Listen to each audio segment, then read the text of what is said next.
ನಿನ್ನೆಯ ದಿವಸ ಅವರ ಕೃತಿ ಮಧ್ವನಾಮದ ಕೆಲವು ಪದ್ಯಗಳನ್ನು, ಎಷ್ಟು ಅರ್ಥಗಳನ್ನು, ಎಲ್ಲ ಶಾಸ್ತ್ರಗಳನ್ನು, ಭಾಗವತ, ವೇದ, ಉಪನಿಷತ್ತು ಪ್ರತಿಯೊಂದನ್ನು ಕೂಡ ತುಂಬಿ ಒಂದೊಂದು ಪದ್ಯವನ್ನು ರಚನೆ ಮಾಡಿ ಅವರ ಅದ್ಭುತವಾದ ಕೌಶಲ್ಯವನ್ನು ಅದರಲ್ಲಿ ತೋರಿಸಿಕೊಟ್ಟಿದ್ದಾರೆ. ಇನ್ನು ಶ್ರೀಪಾದರಾಜರ ಚರಿತ್ರೆ, ಅವರ ಜೀವನ ಚರಿತ್ರೆಯನ್ನು, ಅದರಲ್ಲಿ ಕೆಲವು ಅಂಶಗಳನ್ನು ನೋಡಿ ಮನೋವಿಶುದ್ಧೈ ಚರಿತಾನುವಾದ ಅಂತ ಹೇಳಿದ ಹಾಗೆ ನಮ್ಮ ಮನಸ್ಸು ಅದು ಪರಿಶುಭ್ರವಾಗಿದ್ದರೆ ಮಾತ್ರ ನಾವು ಭಗವಂತನನ್ನು ಕಾಣಲಿಕ್ಕೆ ಸಾಧ್ಯ ಆಗತ್ತೆ. ಮನಸ್ಸು ಶುದ್ಧ ಆಗಬೇಕಾಗಿದ್ದರೆ ಅದಕ್ಕೆ ನಾವು ಗುರುಗಳ ಚರಿತ್ರೆಯನ್ನು, ಭಗವಂತನ ಚರಿತ್ರೆಯನ್ನು ನಿರಂತರವಾಗಿ ಕೇಳ್ತಾ ಇರಬೇಕು. ಗುರುಗಳ ಚರಿತ್ರೆ, ಭಗವಂತನ ಚರಿತ್ರೆ ನಮ್ಮ ಮನಸ್ಸನ್ನು ಶುದ್ಧ ಮಾಡುತ್ತೆ. ಅದು ಶುದ್ಧ ಮಾಡಿದ ಹಾಗೆ ಮತ್ತಾವುದು ಹೊರಗಡೆ ಅಂಗಾಂಗಗಳನ್ನು ತೊಳೆದ ಹಾಗೆ ಒಳಗಡೆ ಇರುವ ಮನಸ್ಸನ್ನು ತೊಳಿಲಿಕ್ಕೆ ಸಾಧ್ಯ ಇಲ್ಲ ಹೊರಗಡೆ ನೀರಿನಿಂದ.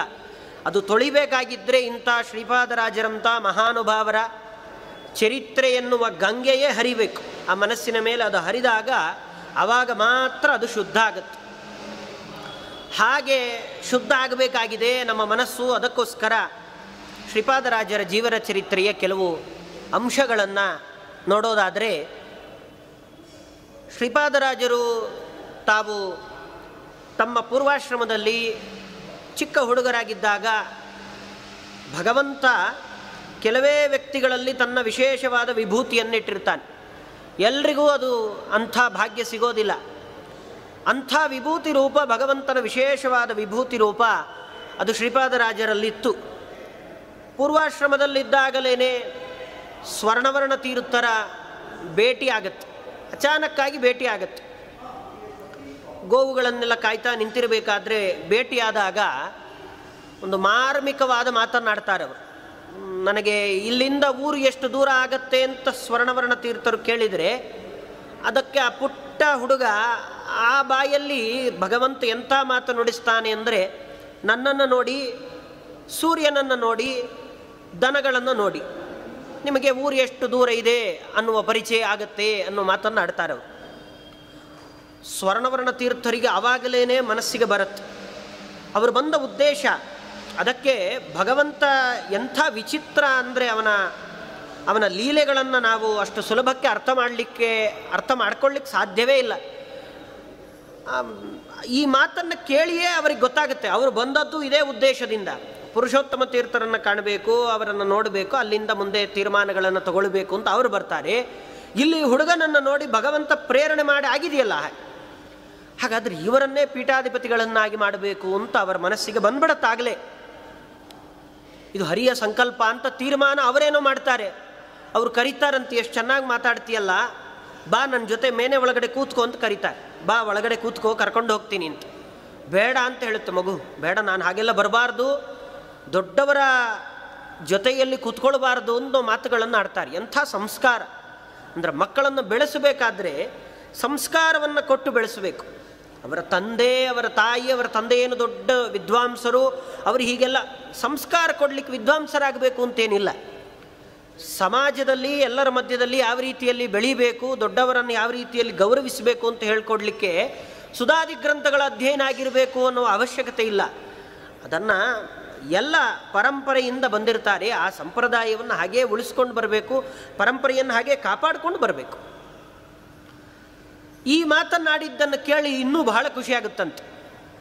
ಸರಿ ಅಂತ ಹೇಳಿ ಕರೆದು ತಲೆ ಮೇಲೆ ಕೈಯಿಟ್ಟು ಸ್ವರ್ಣವರ್ಣ ತೀರ್ಥರು ಅವರೇ ಮಂತ್ರಾಕ್ಷತೆ ಹಾಕ್ತಾರೆ. ಅವರು ಸಂಕಲ್ಪ ಮಾಡ್ಕೊಂಡು ಹೋಗಾಗಿದೆ. ಮನೆಗೆ ಹೋದಾಗ ಮಗು ಈ ಪ್ರಸಂಗವನ್ನು ಹೇಳುತ್ತಂತೆ ತಾಯಿ ಹತ್ರ. ಹೀಗಾಯ್ತಮ್ಮ, ನಾನು ಬರಬೇಕಾದ್ರೆ ಸ್ವಾಮಿಗಳು ಸಿಕ್ಕಿದ್ರು, ನಾನು ಈ ಥರ ಉತ್ತರ ಕೊಟ್ಟೆ ಎಂದಾಗ ಸಂತೋಷ ಆಗುತ್ತೆ. ಏನಂದ್ರು ಸ್ವಾಮಿಗಳು ಅಂತ ಕೇಳಿದಾಗ, ನನ್ನ ಜೊತೆ ಬಂದು ಕೂತ್ಕೊಂಡ್ರು ಅಂತಾರಂತೆ. ಅವರಿಗೆ ಬೇಸರ, ಬೇಡ ಹಾಗೆಲ್ಲ ಹೋಗಿ ಕೂತ್ಕೊಳ್ಬಾರ್ದು, ಅವ್ರು ನಿನ್ನನ್ನು ಸ್ವಾಮಿಗಳಾಗಿ ಮಾಡಿಬಿಡ್ತಾರಪ್ಪ, ಹಾಗೆಲ್ಲ ಕೂತ್ಕೊಳ್ಬೇಡ ಅಂತ ಅವ್ರು ಹೇಳ್ತಾರೆ. ಆ ಮಗು ಹೇಳುತ್ತೆ, ಅಲ್ಲಮ್ಮ, ಮನೆಯಲ್ಲಿ ಇಷ್ಟೊಂದು ಬಡತನ ಇದೆ, ಉಪನಯನ ಮಾಡಲಿಕ್ಕೇನೆ ನಮ್ಮ ಹತ್ರ ದುಡ್ಡಿಲ್ಲ, ಉಪನಯನ ಆಗದೆ ನಾನು ಹೇಗೆ ಸ್ವಾಮಿಗಳಾಗಲಿಕ್ಕಾಗುತ್ತೆ, ನೀನು ಯೋಚನೆ ಮಾಡಬೇಡ ಅಂತ ಆ ಮಗು ಧೈರ್ಯ ತುಂಬುತ್ತಂತೆ. ಆದರೂ ಹೇಳಲಿಕ್ಕಾಗಲ್ಲಪ್ಪ, ಅವರು ತೀರ್ಮಾನಕ್ಕೆ ಬಂದಿದೆ ಅಂತೆಲ್ಲ ಆಗಿ ನಿನ್ನನ್ನು ಸ್ವಾಮಿಗಳು ಮಾಡಿಬಿಟ್ರೆ ಏನು ಮಾಡಲಿ ನಾನು ಅಂತ ತಾಯಿ ಬೇಜಾರು ಮಾಡ್ಕೊಳ್ಳೋ ಅಷ್ಟೊತ್ತಿಗೇ ತಂದೆ ಬರ್ತಾರೆ. ಏನಾಗಲೇ ತಾಯಿ ಮಗ ಇಬ್ಬರು ಅಳ್ಳಿಕ್ಕೆ ಪ್ರಾರಂಭ ಮಾಡಿಬಿಟ್ಟಿದ್ದೀರಲ್ಲ, ಉಪನಯನ ತಂದೆಗೆ ತಾನು ಎಲ್ಲೇ ಇದ್ದರೂ ಮಗನ ಉಪನಯನದ ಯೋಚನೆ. ಆ ವಯಸ್ಸು ಬಂದಿದೆ ಅಂದರೆ ಆಗಿನ ಕಾಲದಲ್ಲಿದ್ದವರಿಗೆ ಆ ಕರ್ತವ್ಯದ ಯೋಚನೆ ಇರ್ತಾಯಿತ್ತು. ತಂದೆಗೆ ತಾನೆಲ್ಲೋ ಹೊರಗಡೆ ಹೋಗಿ ಕೆಲಸ ಮಾಡ್ಕೊಂಡು ಬಂದಿದ್ದಾನೆ, ಪ್ರಸಂಗ ಏನು ನಡೆದಿದೆ ಅನ್ನೋದು ಗೊತ್ತಿಲ್ಲ. ಆದರೆ ಬಂದ ತಕ್ಷಣ ತಂದೆ ಹೇಳಿದ ಮಾತೇನು ಅಂದರೆ, ಉಪನಯನ ಮಾಡ್ತೀನಿ, ನನಗೆ ಯಾರು ಸಾಲ ಕೊಡಬೇಕು, ಸಾಲ ಕೊಡೋರಿಲ್ಲ, ನನ್ನ ಹತ್ರ ದುಡ್ಡಿಲ್ಲ, ಅದಕ್ಕೋಸ್ಕರ ಉಪನಯನ ಮಾಡೋದು ತಡ ಆಗ್ತಿದೆ, ಬಿಟ್ಟರೆ ನಾನು ಉಪನಯನ ಮಾಡಬಾರ್ದು ಅಂತ ನನ್ನ ಉದ್ದೇಶ ಅಲ್ಲ ಅಂತ ಹೇಳ್ತಾರೆ. ಅಂದರೆ ಸಂಸ್ಕಾರಕ್ಕಷ್ಟು ಬೆಲೆ ಕೊಟ್ಟಿದ್ರು ಆಗಿನ ಕಾಲದಲ್ಲಿ. ಸಂಸ್ಕಾರ ಅಂದರೆ ಈಗೆಲ್ಲ ಉಪನಯನ ಅನ್ನೋದು ಅದು ಅಲ್ಲಿ ಕಾರ್ಯಕ್ರಮದಲ್ಲಿ ಯಾವುದಕ್ಕೆ ಬೆಲೆ ಕೊಡಬೇಕೋ ಅದಕ್ಕೆ ಬೆಲೆಯೇ ಇಲ್ಲ. ಗಾಯತ್ರಿಯ ಉಪದೇಶಕ್ಕೆ, ಬ್ರಾಹ್ಮಣರ ಆಶೀರ್ವಾದಕ್ಕೆ, ಮುಂದೆ ಸ್ವಶಾಖ ಅಧ್ಯಯನಕ್ಕೆ, ಇದಕ್ಕೆಲ್ಲ ಬೆಲೆಯೇ ಇಲ್ಲ. ಉಪನಯನದಲ್ಲಿ ಏನಿದ್ರೂ ಆಡಂಬರಕ್ಕೆ ಬೆಲೆ ಆಗೋಗಿದೆ. ಮುಹೂರ್ತ ನೋಡ್ತಾರೆ, ಅದು ನೋಡಬೇಕು ಅಂತ ಒಂದು ಸಂಪ್ರದಾಯ ಅಂತ ನೋಡ್ತಾರೆ, ಮುಹೂರ್ತಕ್ಕೆ ಸರಿಯಾಗಿ ಮಾಡಬೇಕು ಅಂತ ಯಾರು ಮಾಡ್ತಾರೆ? ಆದರೆ ಆವಾಗ ಸಂಸ್ಕಾರಕ್ಕೆಲ್ಲ ಇಷ್ಟು ಬೆಲೆ ಇತ್ತು. ಅದನ್ನು ಮಾಡಿದರೇನೇ ಆ ಮಗು ಮುಂದೆ ಉಜ್ವಲವಾಗಿ ಅದರ ಭವಿಷ್ಯ ರೂಪುಗೊಳ್ಳುತ್ತೆ. ಬಿಟ್ಟರೆ ಸಂಸ್ಕಾರ ಮಾಡದೇ ಇದ್ದರೆ ಮಗುವಿಗೆ ಒಳ್ಳೆ ಭವಿಷ್ಯ ಕೊಡಲಿಕ್ಕೆ ಸಾಧ್ಯವೇ ಇಲ್ಲ. ಆಗ ತಾಯಿ ಮಗ ಇಬ್ಬರು ಹೇಳ್ತಾರೆ, ಅದಕ್ಕೆ ನಾವು ಅಳ್ತಾ ಇದ್ದಿದ್ದಲ್ಲ, ಹೀಗೊಬ್ಬರು ಸ್ವಾಮಿಗಳು ಬಂದಿದ್ದಾರಂತೆ ಅಂತ ಹೇಳಿದಾಗ ತಂದೆಗೆ ಗೊತ್ತಾಗತ್ತೆ, ಓ ಸ್ವರ್ಣವರ್ಣ ತೀರ್ಥರು ಬರ್ತಾರೆ ಅಂತ ಹೇಳಿದ್ರು, ಅವರೇ ಬಂದಿರಬೇಕು ಬಹುಶಃ ಅಂತ. ಅದು ಗೊತ್ತಾದ ಮೇಲೆ ಬೆಳಗ್ಗೆ ಇವರು ಅಂದ್ಕೊಂಡಿದ್ದೇ ಒಂದು ಆಗೋದೇ ಇನ್ನೊಂದು ಅಂತಾರಲ್ಲ, ಹಾಗೆ ಬೆಳಗ್ಗೆ ಮಠದಿಂದ ಕರೆ ಬರುತ್ತೆ, ಮಗನನ್ನು ಕರ್ಕೊಂಡೇ ಬರಬೇಕು ಅಂತ ಹೇಳ್ತಾರೆ. ಆಗ ತಾಯಿಗೆ ಗೊತ್ತಾಗಿ ಹೋಗುತ್ತೆ, ನೀನು ಯಾಕಾದರೂ ಸ್ವಾಮಿಗಳ ಹತ್ರ ಮಾತಾಡಿದ್ಯೋ ಏನೋ, ಅವರು ನಿನ್ನನ್ನು ಅಷ್ಟೊಂದು ಇಷ್ಟಪಟ್ಬಿಟ್ಟಿದ್ದಾರೆ, ನಿನ್ನನ್ನು ಸ್ವಾಮಿಗಳು ಮಾಡಿಬಿಡ್ತಾರೆ ಅಂತಲೇ ಆ ಬೇಸರದಲ್ಲೇ ಕರ್ಕೊಂಡು ಹೋಗ್ತಾರೆ. ಏನು ಮಾಡೋ ಹಾಗಿಲ್ಲ, ಸ್ವಾಮಿಗಳ ಮಾತಿಗೆಲ್ಲ ಅಷ್ಟು ಬೆಲೆ ಇತ್ತವಾಗ. ಅವರು ಒಂದು ಮಾತು ಹೇಳಿದರು ಅಂದರೆ ಹೋಗಲೇಬೇಕು ಅಂತ ಹೋಗ್ತಾರೆ. ಕರ್ಕೊಂಡು ಹೋಗಿ ಮಗುವನ್ನು ಮುಂದೆಗಡೆ ನಿಲ್ಲಿಸಿದಾಗ ಸ್ವರ್ಣವರ್ಣ ತೀರ್ಥರು ಹೇಳ್ತಾರಂತ, ಉಪನಯನ ಆಗಿದೆಯೇನೋ ಅಂತ. ಇಲ್ಲ, ಆಗಿಲ್ಲ. ಸರಿ, ಹಾಗಾದರೆ ನಾನು ಉಪನಯನ ಮಾಡಿಸ್ತೀನಿ ಅಂತ. ಉಪನಯನ ಮಾಡಿಸ್ತೀನಿ. ಉಪನಯನ ಮಾಡಿಸೋದು ಅಷ್ಟೇ ಅಲ್ಲ, ಆ ಮಗುವಿನ ಮುಂದಿನ ಭವಿಷ್ಯದ ಜವಾಬ್ದಾರಿ ನನಗೆ ಬಿಟ್ಬಿಡು ಅಂತ ಹೇಳ್ತಾರೆ. ಅಷ್ಟೇ ಹೇಳೋದಿಲ್ಲ ಅವರು, ಅಷ್ಟು ಹೇಳಿ ಮಗನನ್ನು ಕರ್ಕೊಂಡು ಹೊರಟೋಗ್ಬೋದಾಗಿತ್ತು. ಆದರೆ ಅವರ ಚಿಂತನೆ ಎಷ್ಟು ಚೆನ್ನಾಗಿದೆ ಅಂದರೆ ಅವ್ರು ಹೇಳ್ತಾರೆ, ನೀನು ಯಾಕೆ ಕಷ್ಟಪಡ್ತೀಯಪ್ಪ, ಮಠದಲ್ಲಿ ಬಂದಿದ್ದು ಬಿಡು ಅಂತ ಹೇಳ್ತಾರೆ. ಮಠದಲ್ಲಿ ಬಂದಿದ್ದು ಬಿಡು, ನಿನ್ನ ಮಗನನ್ನು ಶಾಸ್ತ್ರಕ್ಕೆ ಕೊಟ್ಟರೆ ಶಾಸ್ತ್ರ ನಿನಗೆ ಕೊಡುವ ದೊಡ್ಡ ಅವಕಾಶ ಏನು ಗೊತ್ತಾ, ನೀನು ಬಂದು ಮಠದಲ್ಲಿರು, ಪ್ರತಿನಿತ್ಯ ಪೂಜೆ ನೋಡು, ಗೋಪಿನಾಥ ದೇವರ ಪೂಜೆ ನೋಡು, ಪ್ರಸಾದ ಸ್ವೀಕಾರ ಮಾಡು, ಆರಾಮಾಗಿ ಮಠದಲ್ಲಿರು. ಯಾಕೆ ಮತ್ತೆ ಕೃಷಿ ಮಾಡಿಕೊಂಡು ಇನ್ನೊಂದು ಚಟುವಟಿಕೆ ಇದರಲ್ಲಿ ಯಾಕಿರಬೇಕು ನೀನು? ಮಗನನ್ನು ಶಾಸ್ತ್ರಕ್ಕೆ ಒಪ್ಪಿಸಿದ್ರಿಂದ ಭಗವಂತ ನಿನ್ನ ಮೇಲೆ ಮಾಡಿದ ಅನುಗ್ರಹ ಏನು ಅಂದರೆ ಪರಿವಾರ ಸಮೇತ ಬಂದು ಮಠದಲ್ಲಿ ವಾಸ ಮಾಡಿಬಿಡು ಅಂತ. ಅವರ ಪರಿಸ್ಥಿತಿ ಹಾಗೇ ಇತ್ತು. ನಮಸ್ಕಾರ ಮಾಡ್ತಾರೆ, ಎಲ್ಲ ನಿಮಗೆ ಒಪ್ಪಿಸಿದ್ದೀನಿ ಅಂತ ಹೇಳಿಬಿಡ್ತಾರೆ. ಮಗನನ್ನು ಒಪ್ಪಿಸಿ ತಾವು ಮಠದಲ್ಲೇ ಬಂದು ವಾಸ ಮಾಡ್ತಾರೆ. ಆ ಹುಡುಗನಿಗೆ ಉಪನಯನ ಮಾಡಿಸಿ ಶಾಸ್ತ್ರಾಭ್ಯಾಸ ಎಲ್ಲ ಮಾಡಿಸಿ ಒಳ್ಳೆ ವಯಸ್ಸು ಅದನ್ನು ನೋಡಿ ಸ್ವರ್ಣವರ್ಣ ತೀರ್ಥರು ಆಶ್ರಮ ಕೊಡಬೇಕು ಅಂತ ತೀರ್ಮಾನ ಮಾಡಿ ತಂದೆ ತಾಯಿಗಳನ್ನು ಕೇಳ್ತಾರಂತೆ, ಇವ್ರಿಗೆ ಆಶ್ರಮ ಕೊಡಬೇಕು, ನಿಮ್ಮ ಒಪ್ಪಿಗೆ ಏನು ಅಂತ. ಅದಕ್ಕೆ ಎದುರು ಮಾತಾಡಲಿಕ್ಕಾಗತ್ತೇನು? ಅಷ್ಟಲ್ಲದೆ ಭಗವಂತನ ಸಂಕಲ್ಪ ಇದೆ.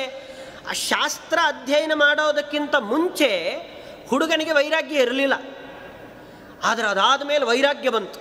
ಅದು ಪ್ರಧಾನ. ಯಾವುದೇ ಸನ್ಯಾಸ ಸ್ವೀಕಾರ ಮಾಡುವ ಸಂದರ್ಭಗಳನ್ನು ನೋಡಿ ಯಾರೇ ಸನ್ಯಾಸ ಸ್ವೀಕಾರ ಮಾಡಬೇಕಾಗಿದ್ದರೂ ಅವರಿಗೆ ವೈರಾಗ್ಯ ಬಂದಿರೋದೇ ಪ್ರಧಾನ. ಯದಾ ವಿರಕ್ತ ಪುರುಷ ಪ್ರಜಾಯತೆ ತದೈವ ಸನ್ಯಾಸ ವಿಧಿಶ್ರುತೌ ಶ್ರುತಃ. ಒಂದೇ ಮಾತು.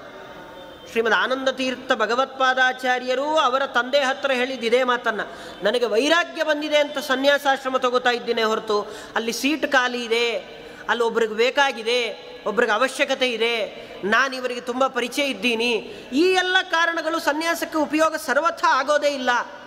ಸನ್ಯಾಸಾಶ್ರಮ ಸ್ವೀಕಾರ ಮಾಡಬೇಕಾಗಿದ್ದರೆ ವೈರಾಗ್ಯ ಪ್ರಧಾನ. ವೈರಾಗ್ಯ ಇದ್ದರೆ ಸನ್ಯಾಸಾಶ್ರಮ ಸ್ವೀಕಾರ ಮಾಡಬೇಕು. ವೈರಾಗ್ಯ ಇಲ್ಲದೇ ಇದ್ದರೆ ಸರ್ವಥಾ ಸನ್ಯಾಸಾಶ್ರಮ ಸ್ವೀಕಾರ ಮಾಡಲಿಕ್ಕೆ ಹೋಗಲೇಬಾರ್ದು. ವೈರಾಗ್ಯ ಪ್ರಧಾನ ಆಗುತ್ತೆ. ವೈರಾಗ್ಯ ಬರಬೇಕಾಗಿದ್ದರೆ ಶಾಸ್ತ್ರಾಧ್ಯಯನ ಆಗಬೇಕು. ಅದಕ್ಕೆ ಸ್ವರ್ಣವರ್ಣ ತೀರ್ಥರು ಇದನ್ನೆಲ್ಲ ಆಲೋಚನೆ ಮಾಡಿ ಆ ಹುಡುಗನಿಗೆ ಉಪನಯನ ಮಾಡಿಸಿ ಅವನಿಗೆ ಶಾಸ್ತ್ರಾಧ್ಯಯನ ಮಾಡಿಸಿ ಯಾವುದು ನಿಜವಾದ ಸತ್ಯ ಅನ್ನೋ ಅರಿವನ್ನು ಕೊಡ್ತಾರೆ. ಅದು ಕೊಟ್ಟ ಮೇಲೆ ಆ ಹುಡುಗನೇ ಹೇಳ್ತಾನೆ, ಅಮ್ಮ ನಾನು ಸನ್ಯಾಸಾಶ್ರಮ ಸ್ವೀಕಾರ ಮಾಡ್ತೀನಿ ಅಂತ. ಮೊದಲು ಅಮ್ಮನ ಹತ್ರ ಬೇಡ ಅಂತ ಹೇಳಿದ್ದ. ಶಾಸ್ತ್ರ ಓದಿದ ಮೇಲೆ ಗೊತ್ತಾಯಿತು ಇದೆಲ್ಲ ಯಾವುದು ಹಿಂದೆ ಬರೋದಿಲ್ಲ, ಇವರು ಯಾರೂ ಹಿಂದೆ ಬರೋದಿಲ್ಲ. ತಂದೆ ತಾಯಿ ಈ ಜನ್ಮಕ್ಕೆ, ಮುಂದಿನ ಜನ್ಮಕ್ಕೆ ಯಾರು ತಂದೆ ತಾಯಿಗಳು? ಅನಂತ ಜನ್ಮದ ತಂದೆ ತಾಯಿಯಾಗಿ ನಿಲ್ಲವನು ಒಬ್ಬನೇ, ಅದು ನಾರಾಯಣ ಮಾತ್ರ. ಹಾಗಾಗಿ ನಾನು ಸನ್ಯಾಸ ಸ್ವೀಕಾರವನ್ನು ಮಾಡ್ತೀನಿ ಅಂತ ಹೇಳಿದಾಗ ಸರಿ ಅಂತ ಹೇಳ್ತಾರೆ. ಮಠ ಇಷ್ಟು ದಿನ ನಮಗೆ ರಕ್ಷಣೆ ಕೊಟ್ಟಿದೆ, ನಿನಗೆ ವಿದ್ಯಾಭ್ಯಾಸ ಕೊಟ್ಟಿದೆ, ಉಪನಯನ ಸಂಸ್ಕಾರ ಮಾಡಿಸಿದೆ, ಎಲ್ಲ ಜವಾಬ್ದಾರಿ ಅವರು ತಗೊಂಡಾಗ ಮಠದ ಋಣ ಅದನ್ನು ತೀರಿಸಬೇಕು, ನಾವು ನಿನ್ನನ್ನು ಕೊಡ್ತೇವೆ ಅಂತ ಕೃಷ್ಣಾರ್ಪಣ ಅಂತ ಹೇಳಿಬಿಡ್ತಾರೆ. ಮಗನಿಗೆ ಲಕ್ಷ್ಮೀನಾರಾಯಣ ಅಂತ ಸ್ವರ್ಣವರ್ಣ ತೀರ್ಥರು ಆಶ್ರಮವನ್ನು ಕೊಟ್ಟು ವೇದಾಂತ ಸಾಮ್ರಾಜ್ಯದ ಪಟ್ಟಾಭಿಷೇಕವನ್ನು ಮಾಡ್ತಾರೆ. ಪೀಠಕ್ಕೆ ಬಂದ ಮೇಲೆ ಲಕ್ಷ್ಮೀನಾರಾಯಣ ತೀರ್ಥರು ಅಷ್ಟೊತ್ತಿಗಾಗಲೇ ಸ್ವರ್ಣವರ್ಣ ತೀರ್ಥರಿಗೆ ತುಂಬ ವಯಸ್ಸಾಗಿರುತ್ತೆ, ಬೇಕಾದಷ್ಟು ಉದ್ಗ್ರಂಥಗಳ ಪಾಠವನ್ನು ಹೇಳಿರ್ತಾರೆ. ಆದರೆ ಸ್ವರ್ಣವರ್ಣ ತೀರ್ಥರ ಉದ್ದೇಶ ಏನಿರುತ್ತೆ ಅಂದರೆ, ನನ್ನ ಜೊತೆಗೆ ಇವರು ಇದ್ದುಬಿಟ್ರೆ, ಸಂಚಾರ ಮಾಡದೇ ಇದ್ದರೆ ಎಲ್ಲ ಕಡೆಗಳಲ್ಲಿಯೂ ಕೂಡ ಭಗವಂತನ ತತ್ವ ಪ್ರಚಾರ ಮಾಡಬೇಕು. ವಿಷ್ಣು ಸರ್ವೋತ್ತಮತ್ವಂಚ ಸರ್ವದಾ ಪ್ರತಿಪಾದಯ ಅಂತ ಅವರು ಹೇಳ್ತಾರೆ. ತಗೊಳ್ಳೋರು ಸರ್ವದಾ ಪ್ರತಿಪಾದಯಾಮಿ ಅಂತ ಹೇಳ್ತಾರವರು. ವಿಷ್ಣು ಸರ್ವೋತ್ತಮತ್ವವನ್ನು ಪ್ರತಿಪಾದನೆ ಮಾಡಬೇಕಾದ್ರೆ ಒಂದೇ ಕಡೆಯಲ್ಲಿ ಕೂತ್ಕೊಂಡು, ಇವತ್ತು ಮಾಧ್ಯಮಗಳಿದೆ, ಕೂತ ಜಾಗದಿಂದ ಎಲ್ಲ ಕಡೆಗೆ ಪ್ರಚಾರ ಮಾಡುವ ಅನುಕೂಲ ಇದೆ. ಆಗಿನ ಕಾಲದಲ್ಲಿ ಆ ಅವಕಾಶಗಳು ಇರಲಿಲ್ಲ. ಊರಿಗೆ ಹೋಗಬೇಕು, ಮನೆಗೆ ಹೋಗಬೇಕು, ವಿಷ್ಣು ಸರ್ವೋತ್ತಮತ್ವ ಜಾಗೃತಿಯನ್ನು ಮೂಡಿಸಬೇಕು. ಸ್ವರ್ಣವರ್ಣ ತೀರ್ಥರಿಗೆ ವಯಸ್ಸಾಗಿದೆ, ಲಕ್ಷ್ಮೀನಾರಾಯಣ ತೀರ್ಥರು ಬಹಳ ಇನ್ನೂ ತರುಣರು, ಅವರು ಓಡಾಡಬೇಕು, ಎಲ್ಲ ಕಡೆ ಸಂಚಾರ ಮಾಡಬೇಕು. ಆದರೆ ಸಂಚಾರ ಮಾಡಬೇಕಾದ್ರೆ ಅದು ಜೊತೆಗೆ ಪಾಠ ಆಗಬೇಕು. ಈ ದೃಷ್ಟಿಯಿಂದ ವಿಭುಧೇಂದ್ರ ತೀರ್ಥ ಶ್ರೀಪಾದಂಗಳವರಲ್ಲಿ ಲಕ್ಷ್ಮೀನಾರಾಯಣ ತೀರ್ಥರನ್ನು ಕಳಿಸ್ತಾರೆ. ಬಿಟ್ಟರೆ ಸ್ವರ್ಣವರ್ಣ ತೀರ್ಥರಿಗೆ ಶಾಸ್ತ್ರದ ಜ್ಞಾನ ಇರಲಿಲ್ಲ, ಅವರು ಓದ್ಕೊಂಡಿರಲಿಲ್ಲ, ಅವ್ರಿಗೇನೂ ಗೊತ್ತಿರಲಿಲ್ಲ, ಹಾಗಾಗಿ ವಿಭುಧೇಂದ್ರ ತೀರ್ಥರ ಹತ್ರ ಕಳಿಸಿಕೊಟ್ರು ಅಂತ ಅಪಾರ್ಥವನ್ನು ಸರ್ವಥಾ ಮಾಡ್ಕೊಳ್ಬಾರ್ದು. ಆವಾಗ ಎಲ್ಲ ಕಡೆಗಳಲ್ಲೂ ವಿಭುಧೇಂದ್ರ ತೀರ್ಥರು ಸಂಚಾರ ಮಾಡ್ತಾ ಇದ್ದರು. ಲಕ್ಷ್ಮೀನಾರಾಯಣ ತೀರ್ಥರನ್ನು ಅವರ ಜೊತೆಗೆ ಕಳಿಸಿಕೊಟ್ರೆ ವಿಷ್ಣು ಸರ್ವೋತ್ತಮತ್ವವನ್ನು ಎಲ್ಲ ಕಡೆ ಪ್ರಚಾರ ಮಾಡೋದಲ್ಲದೆ ಜೊತೆಗೆ ವಿಭುಧೇಂದ್ರ ತೀರ್ಥರಲ್ಲಿ ಪರಂಪರೆಯ ಪಾಠ ಆಗತ್ತೆ. ಏನು ಜಯತೀರ್ಥರಿಂದ ಸಾಕ್ಷಾತ್ ಪರಂಪರೆಯಿಂದ ಬಂದ ಪಾಠ ಅದು ಇವರಿಗೂ ಆಗತ್ತೆ. ಈ ಉದ್ದೇಶವನ್ನು ಮಾತ್ರ ಗಮನದಲ್ಲಿಟ್ಟುಕೊಂಡು ಸ್ವರ್ಣವರ್ಣ ತೀರ್ಥರು ಕಳಿಸಿದ್ದೇ ಹೊರತು ತಮಗೆ ಪಾಠ ಮಾಡಲಿಕ್ಕೆ ಬರೋದಿಲ್ಲ ಅಂತ ಕಳಿಸಿದ್ದಲ್ಲ.